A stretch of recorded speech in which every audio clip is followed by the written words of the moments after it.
तो चेन्नई में स्थिति चिंताजनक बनी हुई है। आगे बढ़ते हैं और अब रुख करते हैं बिहार का, जहां के कई इलाकों में जहरीली शराब से मौत के बाद मातम पसरा है। सबसे ज्यादा मौत गोपालगंज के मोहम्मदपुर में हुई। देखिए आज तक संवाददाता सुजीत झा की वहां से ग्राउंड रिपोर्ट। कोई कुछ करने वाला नहीं है। अब हमारे पापा कहाँ से आएंगे?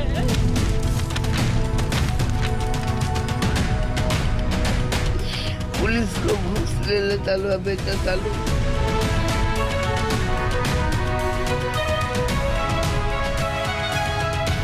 बंद नहीं हुआ है और ज्यादा बढ़ गया है। आज वो पकड़े होते तो शायद आप मेरे क्या किसी का भी पिता नहीं मरे होते। आंसू थम नहीं रहे, गम के बादल छंट नहीं रहे।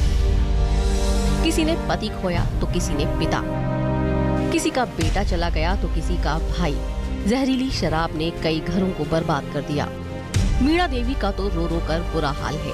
दो बेटियां हैं, एक बेटा है, नहीं पता आगे क्या होगा। हम कैसे जिए? 3 दिन का बच्चा हमरा लगे, अब हमरा में कमा के खिया वाला के बा कोई नहीं के। 2 लड़की की शादी करेगा, बाबू बड़े पढ़ावे लिखावे के बाद सब कहाँ से के करी। मीणा देवी के पति राजकुमार मिश्र ऑटो चलाते थे। बार बार मना करने के बाद भी शराब पीने से बाज नहीं आए। जहरीली शराब ने अब उनकी जान ले ली है। बच्चों का गुस्सा शराबबंदी में शराब बेचने वालों पर निकल रहा है। अगर नहीं मिलता था तो नहीं पीते थे, मतलब जब मिलेगा ही नहीं तो पियेंगे कैसे? मिल रहा था तभी तो खरीद कर पी रहे थे। और मुखिया सब है, सरपंच है, पुलिस है, कोई कुछ करने वाला नहीं है। अब हमारे पापा कहाँ से आएंगे? उन सब का तो नौकरी मिल जाएगा। 100 घर में 10 ही घर छोड़ कर सब बाकी तरफ दारू बिकाता है। ये प्रशासन है वो पैसा वो लेता है, छोड़ देता है उन सबको, यही सब है। जहरीली शराब के शिकार चुन्नू पांडे के परिवार वालों ने तो पुलिस से शराब मिलने को लेकर शिकायत भी की थी।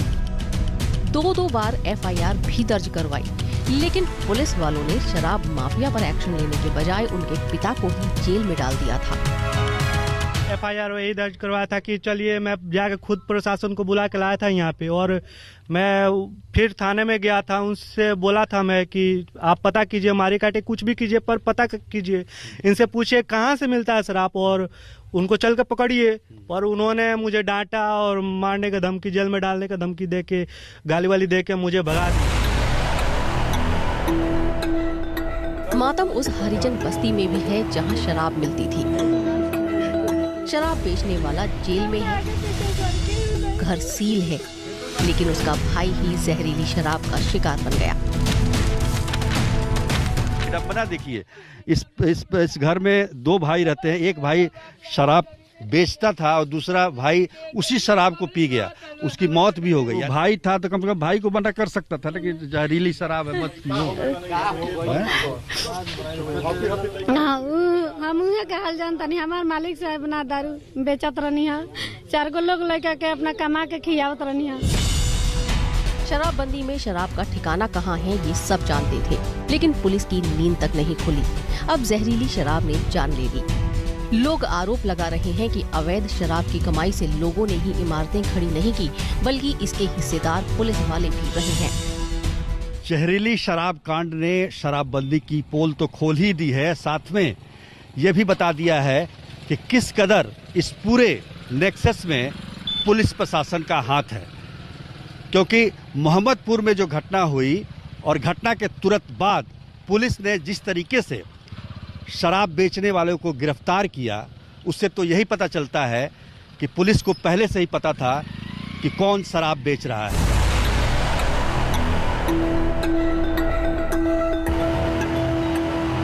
जब गोपालगंज के मोहम्मदपुर में जहरीली शराब से मातम छाया तो पुलिस पर भी गाज गिरी। थाना प्रभारी को सस्पेंड किया गया। प्रशासन शराब माफिया के खिलाफ रेड पर रेड डाल रहा है। निश्चित रूप से कि जो ये घटना है, दुखद घटना है, ऐसा जो वर्तमान परिदृश्य है वो ठीक नहीं है, लेकिन लोगों का जो आरोप है उसके आलोक में हम लोगों ने चौकीदार को भी सस्पेंड किया है, थाना प्रभारी को भी सस्पेंड किया है और लोगों पे भी हम लोग नज़र रखे हुए हैं। और जिस तरीके से सूचना मिलती जा रही है, हम लोग तथ्य को पुख्ता करते जा रहे हैं, हम लोग कार्रवाई करते चलेंगे।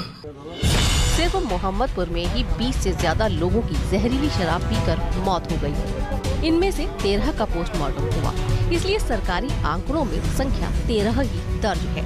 अब सवाल है कि इनका गुनहगार कौन है? क्या वो प्रशासन नहीं है जिसने शराबबंदी में शराब माफिया को पनपने दिया? क्या वो पुलिस नहीं है जो सब कुछ जानते हुए भी आंखें मूंदे रही? और शराब बंदी की आड़ में जो शराबों की तस्करी करते हैं, लोगों को जहरीली शराब पिलाते हैं, लोगों को मरने के लिए छोड़ देते हैं, वैसे लोगों के साथ क्या करना चाहिए? ये कानून में जो प्रावधान है उसका पालन करते हुए सरकार को कड़ी से कड़ी सजा देनी चाहिए। कैमरामैन नदीम आलम के साथ सुजीत कुमार झा, मोहम्मदपुर, गोपालगंज, आज तक।